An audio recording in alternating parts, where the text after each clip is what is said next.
It's good to be with everyone for our midweek update. The sun is shining, and that makes us all happy, even though it's a little chilly. Cover your plants if you've got them in the ground. I think Seth is going to get us started with a couple of headlines. Sure.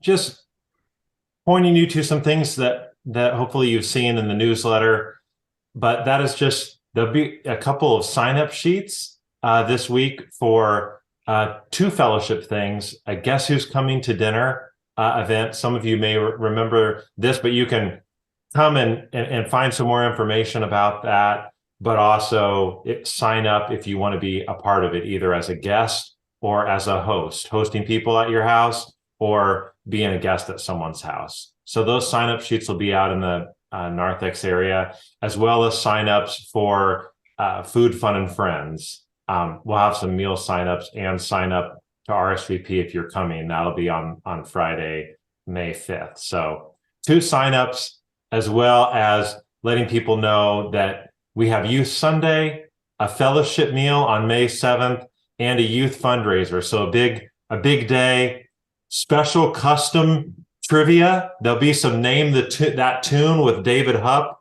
on the keys, some Bible-based trivia by Bob Bowman. So you'll come see if you can take on the youth and just have fun together in community. And Kurt, you have a couple things. Yeah, I just wanted to mention, just so it's in your awareness, we have a couple of funerals coming up, memorial services. The first one is on the 6th of May. That's a Saturday. That's the Liz Hoffman Bauer service in the afternoon at 4 o'clock here in our sanctuary. And then also, just so you're aware, on Tuesday, May 9th, we'll have the service for Al Hull, and that will be here at the church as well. That'll be at 1 o'clock on the 9th. Just wanted to get those into your awareness. It's been a while, and I just wanted to bring those back into awareness. Yeah. All of these things bring us into the scripture that we're going to be worshiping around this Sunday, and that is the church in Acts. And I'm going to read that, and then we'll offer some reflections. Chapter 2, 42 through 47.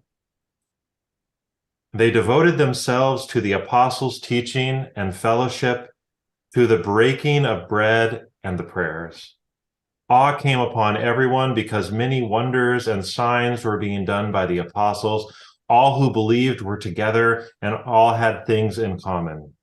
They would sell their possessions and goods and distribute the proceeds to all as any in need. Day by day, as they spent much time together in the temple, they broke bread at home and ate their food with glad and generous hearts, praising God and having the goodwill of all the people. And day by day, the Lord added to their number those who were being saved.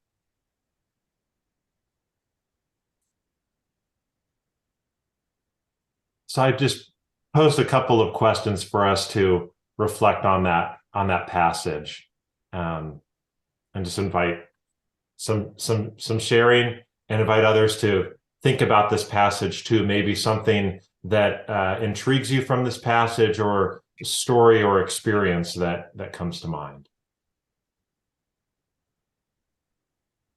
There have been different times in my life where I have lived with an open door policy between me and others and the churches I've been a part of.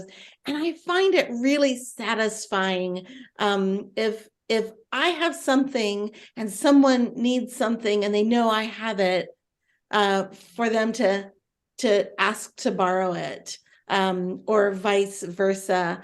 And for me, I just find that deeply satisfying relationally.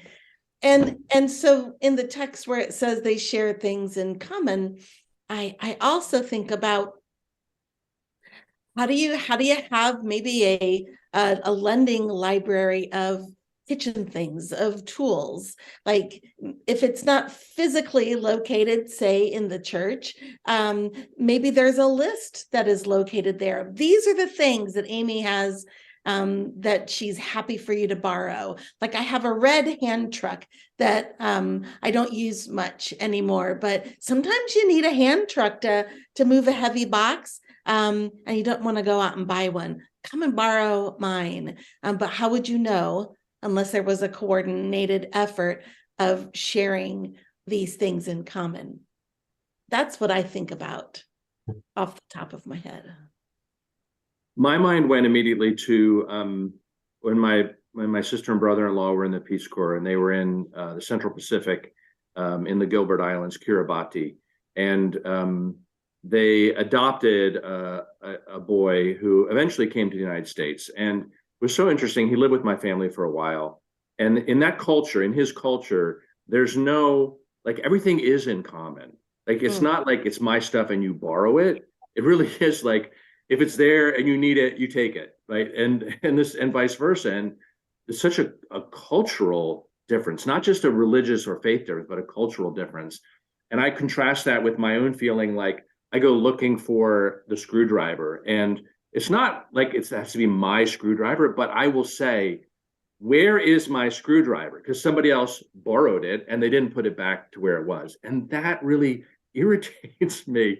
And it's, it all gets worked out, but I'm just thinking about how embedded our cultural norms and expectations, even if we have kind of an ideal of sharing, it's hard for us to let go of the idea of ownership and possession. Mm-hmm. Or it's making me think about the stuff that we, especially in this season in our town, where we're sort of sharing our stuff, but it's stuff we don't want, that we set out by the curb. It's that excess stuff. But yeah, I was thinking, this text hit me with the last couple of weeks on the immigrant support team, where people have been finding items that they have to share with a number of our families that we're supporting, and families that are still yet to arrive here, and just as we've been talking about, they need a soft chair, they need a dresser, they need a bed, they need a couch, and people have been pooling all of those shared things together. The other thing that I was thinking about was just Kurt's sermon this past week, and how that thread of breaking the bread, where they realize sort of the divine and the breaking of the bread, and that breaking of the bread is right here in this early church, that transformative act that seems to be, present in that space. And just that reminder that you had, Kurt, of inviting people to break bread with you on Sunday. So yeah, a good passage, a good reminders for us. Look forward to worshiping together around this Acts text on Sunday. Thanks, everyone. Yeah.